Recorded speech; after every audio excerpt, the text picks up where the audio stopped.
Commander Yoon stood on the bridge of her flagship, watching through the massive viewing screen as 10,000 hegemony warships dropped out of hyperspace. The sight never got old. Each ship was a work of art, built from living crystal that grew and shaped itself according to the crew's needs.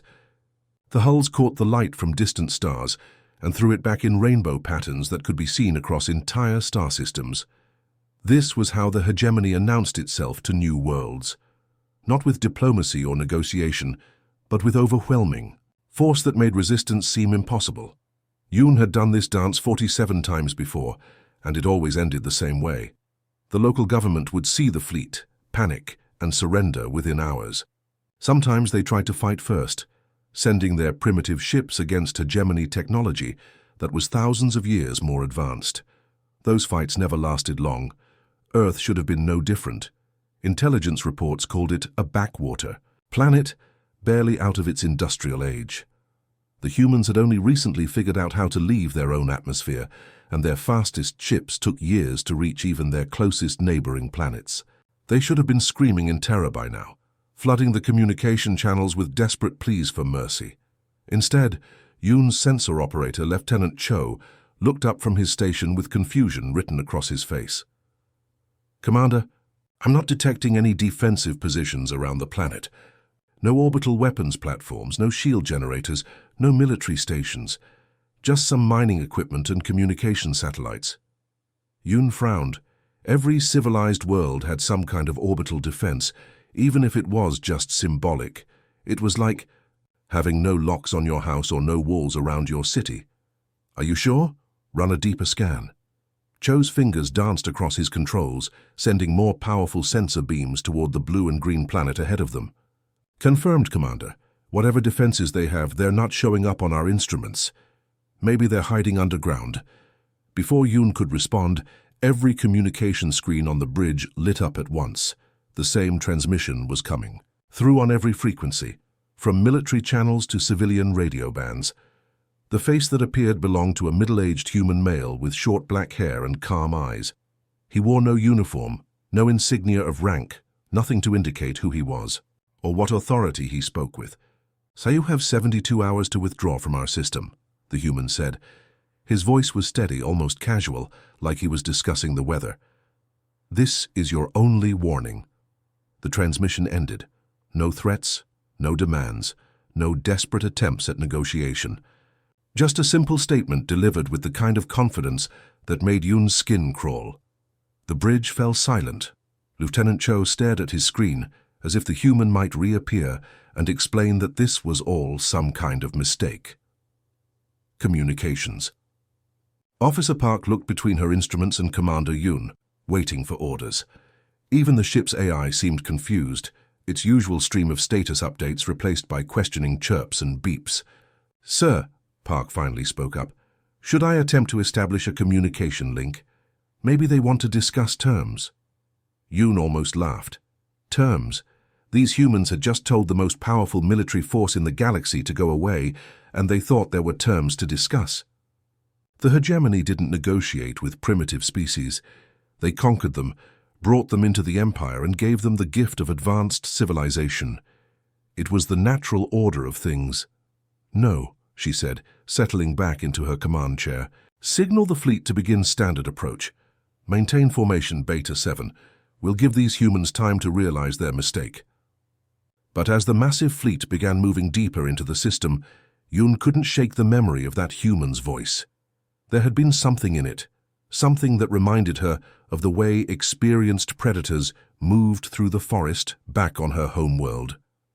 Calm, patient, completely sure of their ability to handle whatever came next.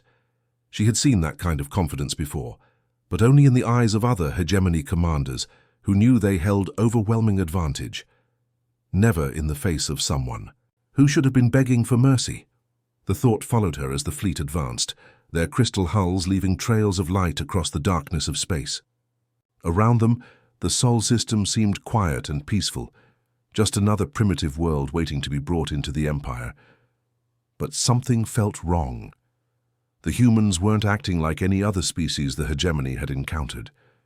They weren't panicking, weren't trying to flee, weren't even sending scouts to get a better look at what they were facing. They were just waiting, as if they knew something Yoon didn't. And that possibility was more unsettling than any weapon the hegemony had ever faced. 3 days had passed since the hegemony fleet entered the Sol system, and sensor specialist Park was starting to lose sleep. What had begun as routine scans of a primitive solar system had turned into something that made his stomach twist with unease. He sat hunched over his workstation, running the same analysis for the 20th time, hoping the results would change. They never did. "Commander," he called out, his voice cracking slightly. "I need you to see this." Yoon walked over to Park's station, noticing the dark circles under his eyes. The young officer had been working non-stop, barely taking breaks to eat or rest.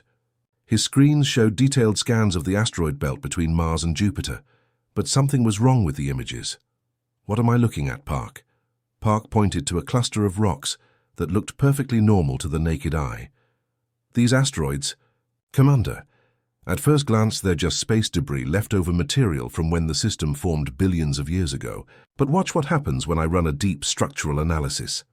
His fingers moved across the controls, and the image changed. Suddenly, the random chunks of rock revealed internal structures that were clearly artificial. Massive chambers, power, conduits, and what looked like weapon emplacements, all built inside what appeared to be natural asteroids. "This isn't natural formation," Park continued, his voice getting stronger as he explained his findings. "Someone hollowed out these asteroids, hand-built structures inside them. The construction is old, Commander, really old. Some of these signatures date back centuries." Yoon felt her blood run cold.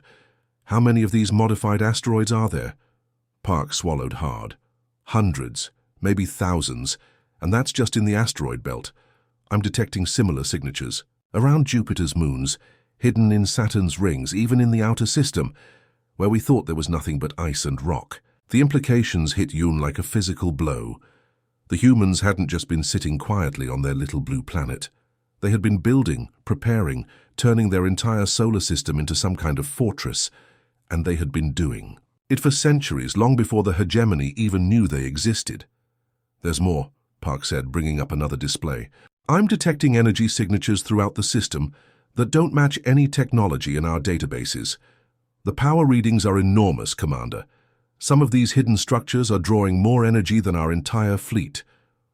While Park delivered his disturbing report, Communications Officer Lee was having her own unsettling experience on the other side of the bridge.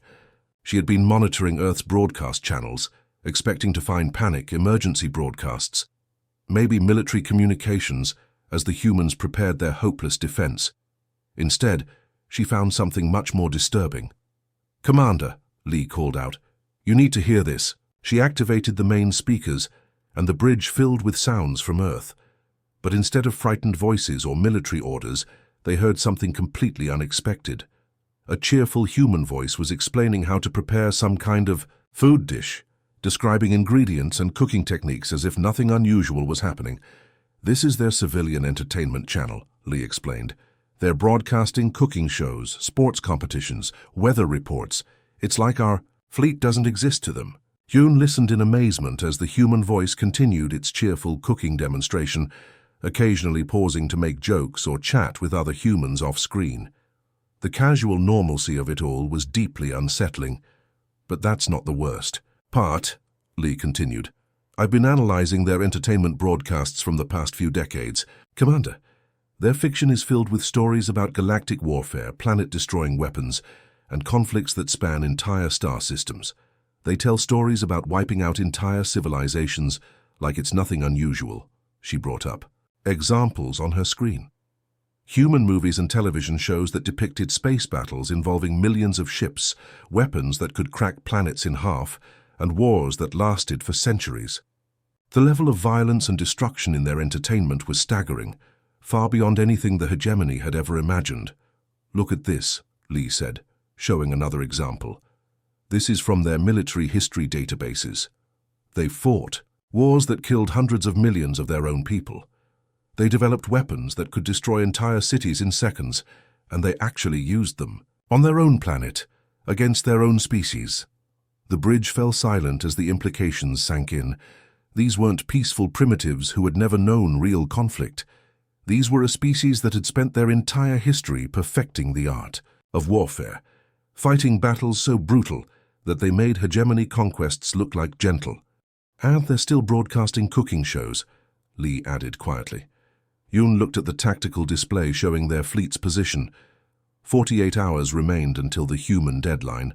For the first time in her long military career, she began to wonder if the hegemony had made a terrible mistake. They had assumed Earth was just another primitive world, ready to be easily conquered and absorbed into the empire. But what if they were wrong? What if these humans, with their hidden fortresses and their casual attitude toward destruction, were something the hegemony had never encountered before? What if the silence from Earth wasn't fear but confidence? What if those cooking shows and weather reports continued because the humans genuinely weren't worried about the most powerful fleet in the galaxy? The thought made Yoon's hands shake as she gripped her command chair.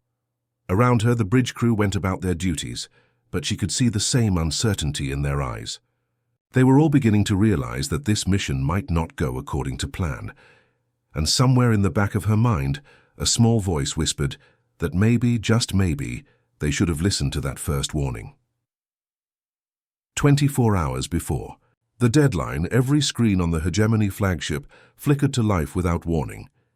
The bridge crew jumped in surprise as their displays were overridden by an incoming transmission from Earth. Commander Yoon had been expecting desperate pleas for mercy or frantic attempts at negotiation. Instead, she found herself looking at a human male who appeared to be in his 50s, wearing a plain military uniform with no decorations or medals.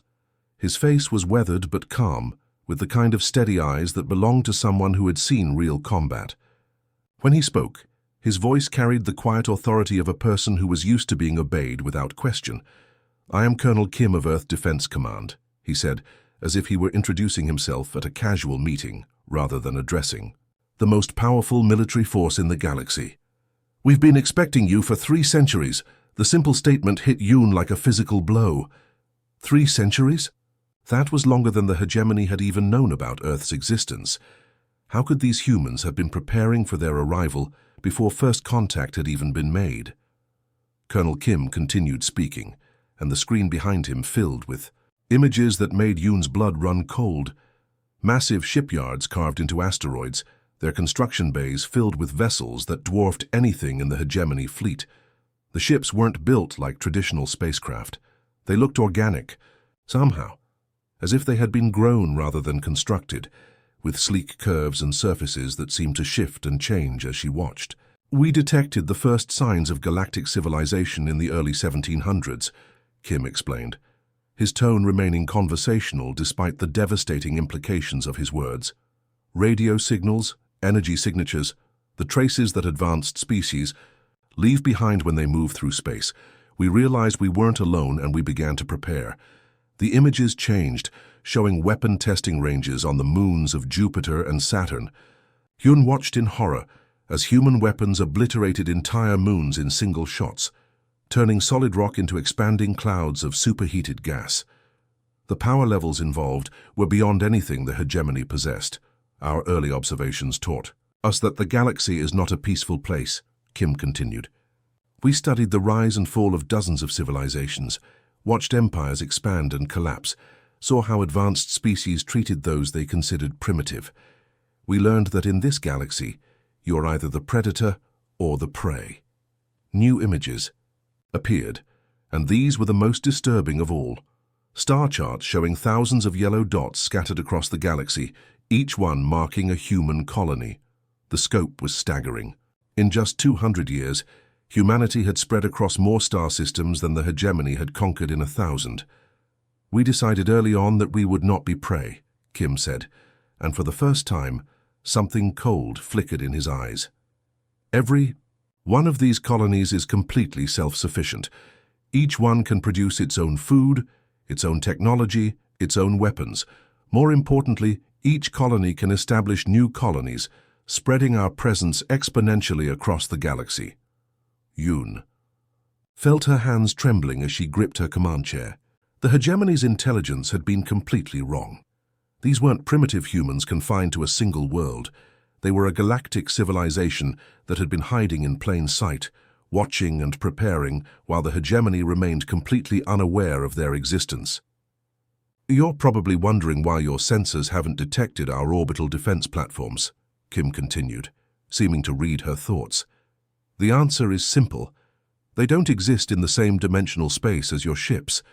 We learned to fold space-time itself centuries ago, creating pockets of reality where we could hide entire fleets." As if to demonstrate his point, the space around Earth began to shimmer and twist. Suddenly, massive structures became visible in orbit around the planet, appearing out of nowhere like ghosts becoming solid. They were enormous, dwarfing even the largest hegemony vessels, and there were hundreds of them arranged in perfect defensive formations. "We've been watching your approach with great interest," Kim said, and Yoon could swear she heard amusement in his voice. "Your formation is quite impressive, very traditional. We have detailed records of 47 similar hegemony conquest fleets, and you're following the standard pattern almost exactly." The implications of that statement were terrifying. The humans hadn't just been preparing for some hypothetical alien invasion. They had been specifically preparing for the hegemony, studying their tactics, learning their weaknesses, planning countermeasures for every strategy in their military handbook. "Colonel Kim," Yoon found herself saying, her voice hoarse with shock. "What do you want?" Kim smiled, and it was not a pleasant expression. "We want you to leave. We want you to return to your empire and deliver a message. Tell them that Earth and all human colonies are under the protection of the Terran Defense Force. Tell them that any attempt to interfere with human worlds will be met with immediate and overwhelming retaliation." He leaned forward slightly, his eyes hardening.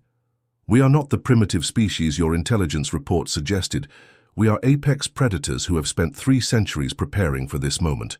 We know about every world in your empire, every ship in your fleet, every weakness in your defenses. We have been patient, but our patience is not unlimited."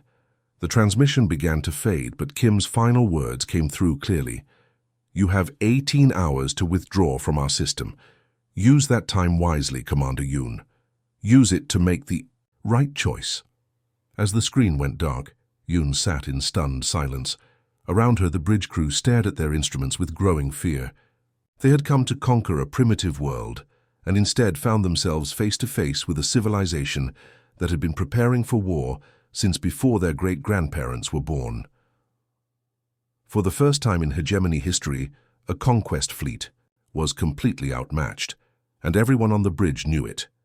With 6 hours left on the human deadline, Commander Yoon made a decision that would haunt her for the rest of her life. She had spent her entire career believing in hegemony superiority, in the overwhelming technological advantage that had crushed every civilization they had ever encountered. The humans were bluffing. They had to be. "Signal the vanguard," she ordered, her voice steady despite the doubt gnawing at her insides. 500 ships. Attack formation. Target the Earth's moon." Lieutenant Cho looked up from his station, his face pale. "Commander, are you sure?" The humans seemed confident that they're primitives playing with technology they don't understand. Yoon cut him off, though the words felt hollow even as she spoke them. "We'll demonstrate real power. Once they see what hegemony weapons can do, they'll surrender immediately." The vanguard ships moved into position, their crystalline hulls glowing with building energy. These weren't just any weapons they were preparing to unleash. Each ship carried planet crackers, weapons designed to split worlds in half with a single, concentrated blast.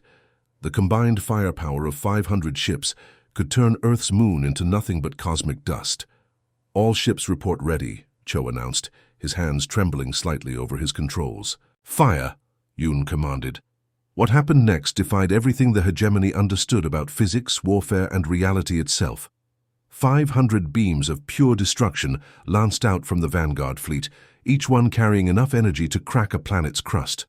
The weapons had never failed before. They had shattered the defenses of 1,000 worlds, turned entire fleets into vapor, reduced proud civilizations to scattered atoms. But as the beams approached Earth's moon, something impossible occurred. They simply stopped, not deflected, not absorbed.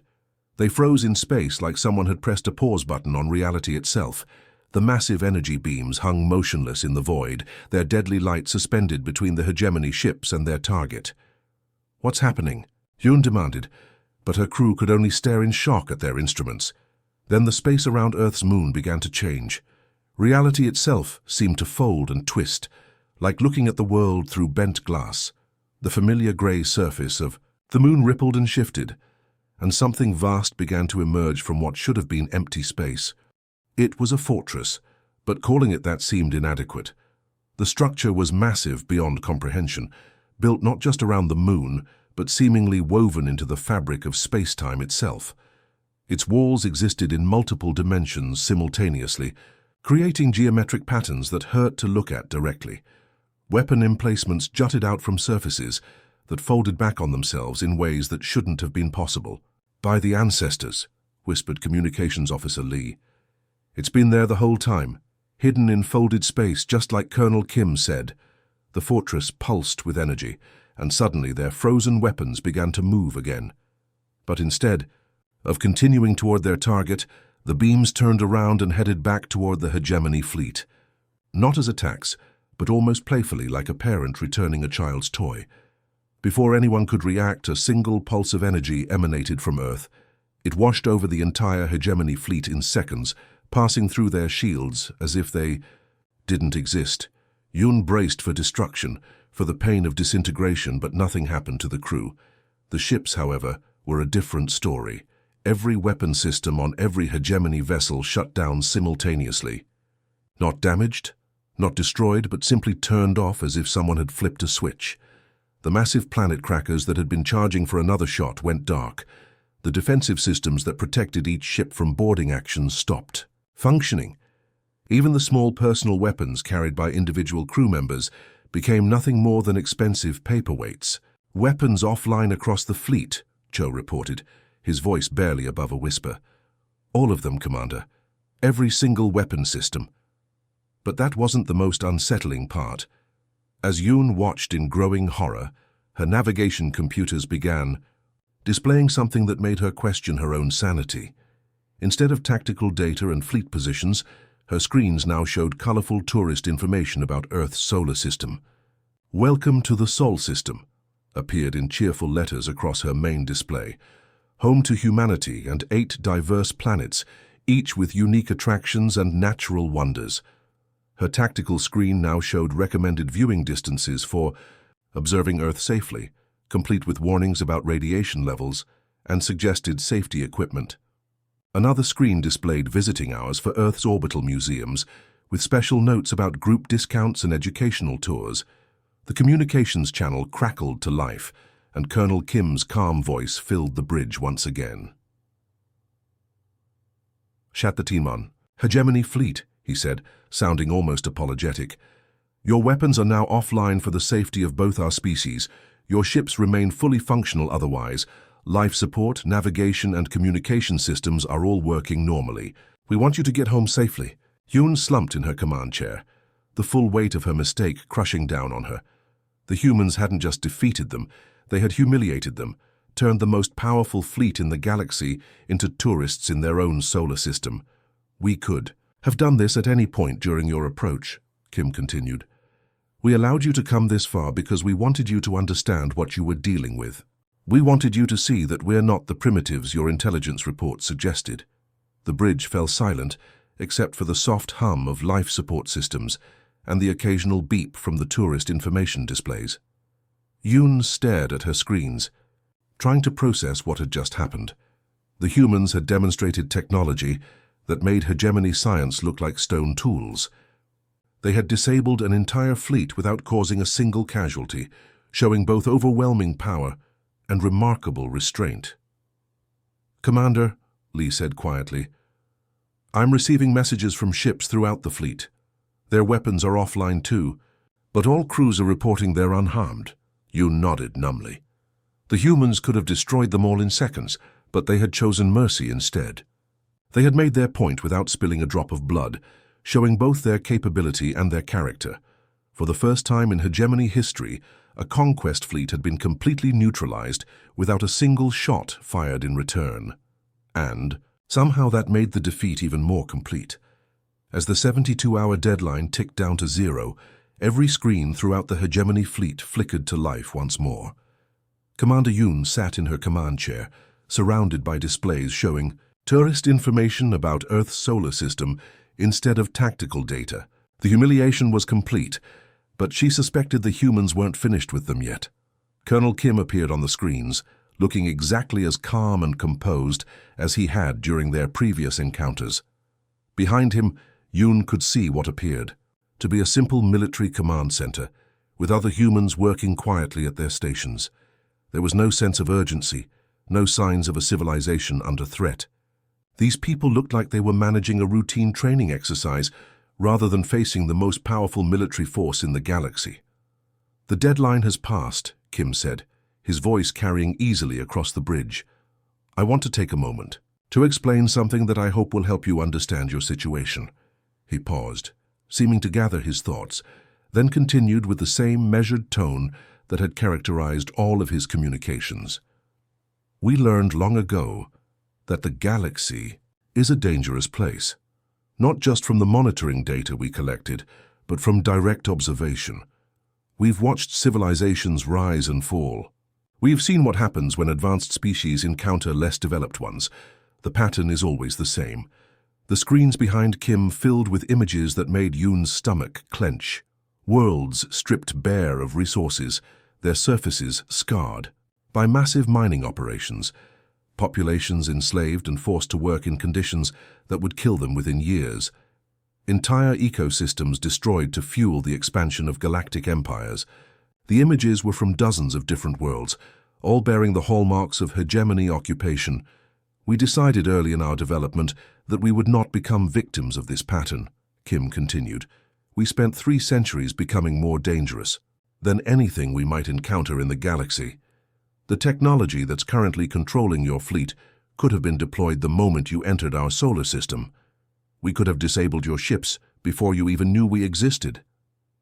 Yoon felt a chill run down her spine as the implications sank in.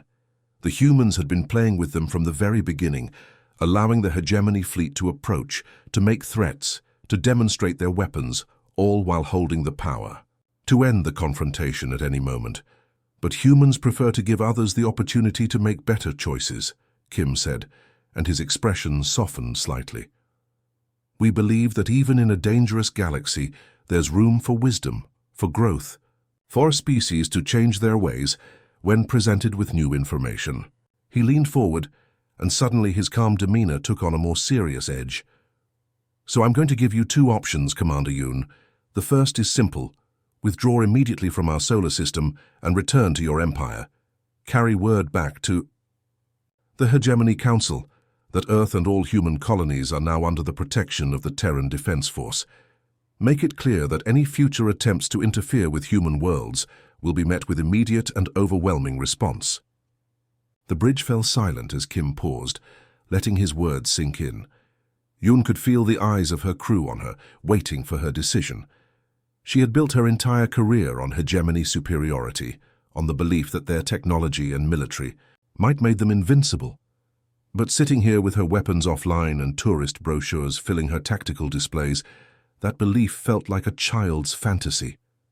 "Your second option," Kim continued, and now there was something cold in his voice that made the temperature on the bridge seem to drop, "is to discover firsthand why our entertainment industry has been so fascinated with apocalyptic scenarios for the past several centuries. We've imagined every possible way civilizations can end, Commander. We've told stories about it, made movies about it, turned the destruction of worlds into art forms." He paused again, and when he spoke next, his voice carried the weight of absolute certainty. "We didn't do that because we feared destruction. We did it because we wanted to understand it completely, so we could deliver it if necessary." Yoon closed her eyes, feeling the weight of the decision crushing down on her. She thought about her crew, about the 10,000 ships under her command, about the families waiting for them back home. She thought about the hegemony's proud history, of conquest and expansion, but mostly she thought about the casual confidence in Kim's voice, the way he spoke about ending civilizations like he was discussing the weather. When she opened her eyes, her decision was made. "All ships," she announced over the fleet communication channel, her voice steady despite the bitter taste of defeat. "Begin immediate withdrawal to hyperspace jump coordinates. We're going home." The response was immediate. Throughout the fleet, ships began turning away from Earth, their crews probably feeling the same mixture of relief and humiliation that was churning in Yoon's stomach. They had come to conquer, and instead found themselves outmatched by a species they had dismissed as primitive. As the hegemony fleet began its retreat, Kim appeared on the screens one final time. His expression had returned to its previous calm, state, but his words carried implications that would haunt Yoon for the rest of her life. "We've been monitoring galactic civilization for centuries, Commander," he said. "We know about the slave worlds scattered throughout hegemony space. We know about the ecological disasters your expansion has caused. We know about the casual cruelties that your empire considers routine policy." The images behind him changed again, showing detailed maps of hegemony territory with specific worlds highlighted in red. Yoon realized with growing horror that the humans had intelligence on every aspect of their empire's operations. "This warning wasn't just about protecting Earth," Kim continued. "It was noticed that the galaxy's new guardians have decided to introduce themselves. The age of unopposed expansion is over. The time when advanced species could prey on developing civilizations without consequence has ended." As the transmission faded, Yoon slumped back in her command chair. She would carry Kim's message back to the Hegemony Council, along with a simple and terrifying truth. Humanity had been preparing for this moment for 300 years, and they were ready for whatever came next. The galaxy had just changed forever, and the hegemony's age of dominance was over.